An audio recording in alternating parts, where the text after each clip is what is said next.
मध्यकाल में हम देखते हैं कि मुस्लिम शासकों की बहुलता रही है। उनका प्रभाव भारत ही नहीं बल्कि बिहार पर भी पड़ा था।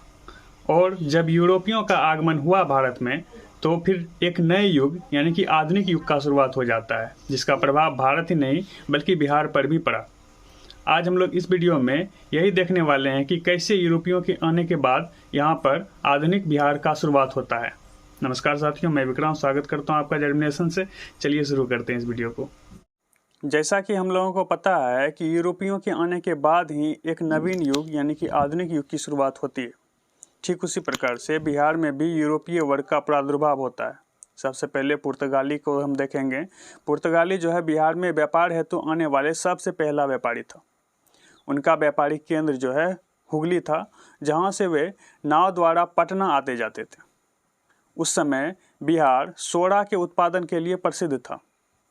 इसी सोडा के उत्पादन ने औपनिवेशिक शक्तियों को बिहार में आकर्षित किया था, यानी कि बिहार में जो सोडा का उत्पादन होता था उसी के कारण जो है औपनिवेशिक शक्ति जितने भी बाहरी आए वो बिहार में आकर्षित होकर बिहार पहुँचे। इसके बाद अगर हम अंग्रेज़ों की बात करें तो अंग्रेज़ों ने 1620 ईस्वी में पटना में अपनी फैक्ट्री स्थापित की थी। हालांकि अंग्रेज़ को देखेंगे तो वो 1600 ईस्वी में ही आए थे। 1608 में जो है अपनी कोठी, सबसे पहली कोठी सूरत में स्थापित की थी। लेकिन यहाँ पर बिहार में पटना में जो है 1620 ईस्वी में अंग्रेज पहुँचे थे। प्रारंभ में अंग्रेज़ों की रुचि जो है सूती वस्त्र, अनाज और सोडे की प्राप्ति मात्र थी। बाद में जो है यानी तत्पश्चात अंग्रेज नील के उत्पादन की ओर भी आकर्षित हुए। 1632 में एक और यूरोपीय यानी डच जो है वो उन्होंने अपनी फैक्ट्री स्थापित की थी पटना में। बिहार के सूबेदार एक थे जिसका नाम शाइस्ता खां था। उसके द्वारा व्यापार पर कर लगा दिए जाने के कारण ब्रिटिश फैक्ट्री का प्रमुख जॉब चारकोल ने हुगली शहर को लूट लिया था। मैं एक बार फिर से बता दूं, बिहार के सूबेदार थे शाइस्ता खां। उसके द्वारा जो है व्यापार पर कर लगा दिए जाने के कारण ब्रिटिश फैक्ट्री का प्रमुख जॉब जो है चारकोल ने हुगली शहर को लूट लिया। 1717 ईस्वी में दोनों पक्षों में समझौता हो जाने के कारण फारुखसियर ने अंग्रेजों को बिहार और बंगाल दोनों में व्यापार करने की अनुमति की स्वतंत्रता दे दी थी। 1717 ईस्वी में फारुखसियर ने अंग्रेजों को बिहार एवं बंगाल दोनों ही प्रांतों में व्यापार करने की स्वतंत्रता प्रदान कर दी थी। एक फ्रांसीसी यात्री थे जिसका नाम ट्रेवरनियर था। फ्रांसीसी यात्री ट्रेवरनियर ने अपने यात्रा वृत्तांत में पटना को दूसरा सबसे बड़ा नगर बताया था। एक अन्य यात्री भी थे जिसका नाम मैनेरिक था। उन्होंने तत्कालीन पटना की जनसंख्या लगभग 2 लाख बताई। अंग्रेज व्यापारी जॉन मार्शल तथा पीटर मुंडी का पटना आगमन हुआ तथा वे 1630 से लेकर 1634 ईस्वी के मध्य तक बिहार में रहे थे। 2 अंग्रेज व्यापारी थे जिसका नाम जॉन मार्शल था, एक का नाम पीटर मुंडी था। दोनों का आगमन जो है पटना में जब हुआ 1630 से लेकर 34 यानी 4 साल तक बिहार में रहे थे।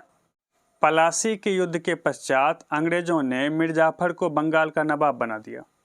इसी दौरान मिर्जाफर लॉर्ड क्लाइव के साथ पटना आया तथा क्लाइव ने मीरन को बिहार का उप नवाब नियुक्त किया था, परंतु मीरन जो है वास्तव में सत्तासीन नहीं हो सका। तत्कालीन मुगल शहजादा अली गौहर अथवा शाह आलम द्वितीय, उन्होंने बिहार के क्षेत्र में मुगल सत्ता को पुनर्स्थापित करने का प्रयास किया।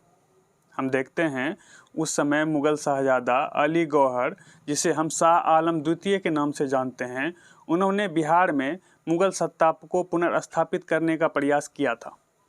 जिस प्रकार वर्तमान में बिहार राज्य प्राकृतिक आपदाओं का सामना करता है, ऐसी परिस्थितियां पहले भी विद्यमान थी।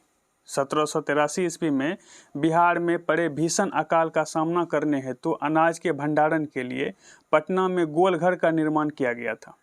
आप पटना गए होंगे, पटना में गोलघर देखा होगा या पटना में गोलघर के बारे में जरूर आपने सुना होगा। तो उसका निर्माण जो है 1783 ईस्वी में अनाज भंडारण के लिए किया गया था। अंग्रेजों ने अपने हितों की पूर्ति हेतु मिर्जाफर को बंगाल का नवाब बनाया, परंतु अपनी अपेक्षाओं पर खरा न उतरने के कारण ही उन्होंने मिर्जाफर को नवाब के पद से अपदस्थ कर मीर कासिम को बंगाल का नवाब बनाया। मीर कासिम ने भी अंग्रेजी हस्तक्षेप से बचने का प्रयास किया तथा अपनी राजधानी को मुर्शिदाबाद से मुंगेर में स्थानांतरित कर लिया। यहाँ पर हम देखते हैं मीर कासिम जो है अंग्रेजी हस्तक्षेप से बचने के लिए मुर्शिदाबाद से मुंगेर अपनी राजधानी को हस्तांतरित कर लेता है ताकि अंग्रेज जो है उसके कार्य में दखल न दे सके।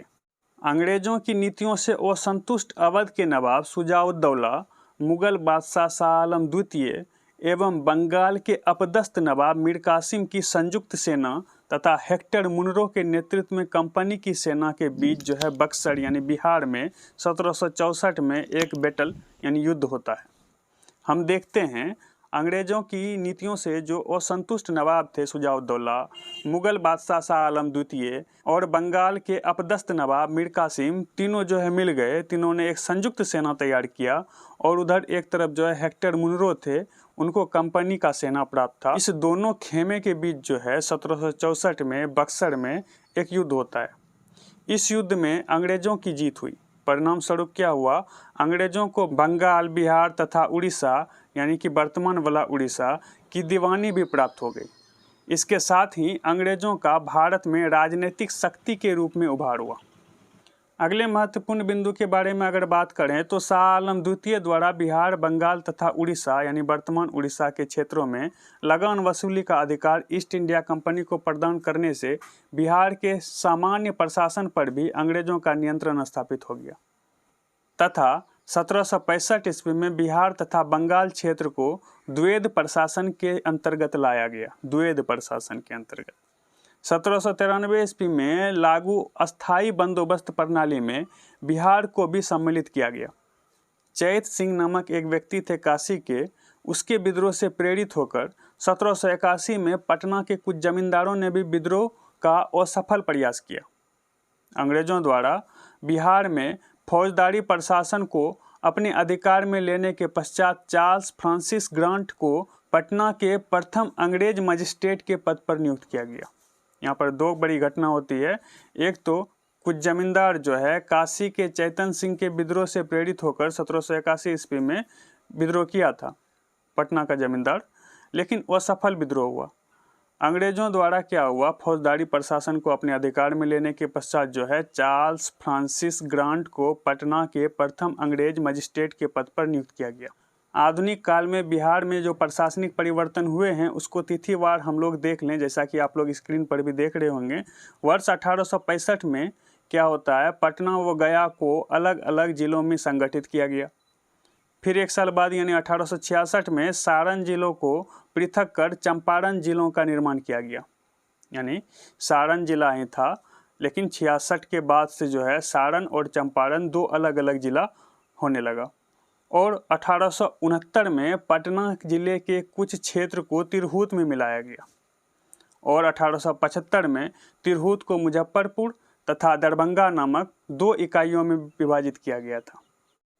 तो इस प्रकार हम लोग देखते हैं कि कैसे बिहार में अंग्रेजों ने अपने पैर को मजबूत किया था। बिहार में एक विद्रोह हुआ था छोटा सा, जिसको नोनिया विद्रोह कहते हैं। यह विद्रोह जो है 1770 से लेकर 1800 के बीच हुआ था। बिहार के मुख्य सोडा उत्पादन केंद्रों जैसे कि तिरहुत, हाजीपुर, सारण और पूर्णिया में हुआ था। सोडा उत्पादन का कार्य मुख्य रूप से नोनिया समुदाय द्वारा किया जाता था तथा सोडा का उपयोग बारूद बनाने के लिए किया जाता था। आसामी यानी बिचौलिया जिसको हम कह सकते हैं, कच्चा सोडा ब्रिटिश कारखाना को बेच देते थे और आसामी लोग नोनिया को प्रति मन सोडा का मूल्य 12 से लेकर 15 आना देते थे, जबकि अन्य व्यापारी जो कंपनी से संबंधित नहीं थे 3 से 4 रुपये प्रति मन सोडा देते थे।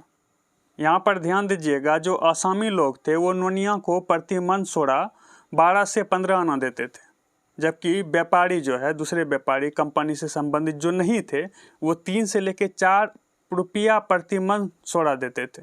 कहाँ आना कहाँ रुपया। नोनिया समुदाय गुप्त रूप से सोडे का व्यापार अन्य व्यापारियों से करने लगे। परिणाम स्वरूप क्या हुआ, अंग्रेजों ने नोनिया समुदाय के प्रति क्रूरतापूर्वक कार्रवाई की, जिसका नोनिया समुदाय ने प्रबल विरोध किया था और एक विद्रोह के रूप में जाना जाता है। चूँकि प्रशासन अंग्रेजों की ही स्थापित हो चुकी थी, अंततः क्या हुआ, नोनिया समुदाय को अंग्रेजों का आदेश मानना पड़ा, जो कि बहुत ही दुखद घटना हुआ। ठीक इसी प्रकार एक और विद्रोह हम देखते हैं जिसका नाम है तामर विद्रोह। 1789 से लेकर 1794 ईस्वी के बीच छोटा नागपुर की उड़ाव जनजातियों द्वारा जमींदारों के शोषण के विरुद्ध विद्रोह किया गया था। मैं एक बार फिर से बोल दूं, 1789 से लेकर 94 के बीच छोटा नागपुर की उड़ाव जनजाति द्वारा जमींदारों के शोषण के विरुद्ध विद्रोह किया गया था। इसके अतिरिक्त इन जमींदारों द्वारा जमींदारों के विरोध में आंदोलन चलाया गया और इसी आंदोलन को हम लोग तामर विद्रोह के नाम से जानते हैं। इसी प्रकार एक आंदोलन बहाबी आंदोलन के रूप में भी बिहार में चला था। बिहार में भी बहाबी आंदोलन का हवा बहा था। बहाबी संप्रदाय जो है इस्लाम की एक शाखा है, उन्होंने ही बहाबी आंदोलन किया है और बहाबी आंदोलन का उद्देश्य जो है सामाजिक सुधार था, परंतु धीरे धीरे इस आंदोलन ने राजनीतिक एवं आर्थिक स्वरूप धारण कर लिया। इस आंदोलन के प्रवर्तक जो है अरब निवासी मोहम्मद अब्दुल नवाब थे। भारत में बहाबी आंदोलन के संस्थापक को अगर देखेंगे तो वो थे राय बरेली यानी उत्तर प्रदेश के निवासी, जिसका नाम सैयद अहमद बरेलवी थे। भारत में इस आंदोलन का प्रमुख केंद्र पटना था।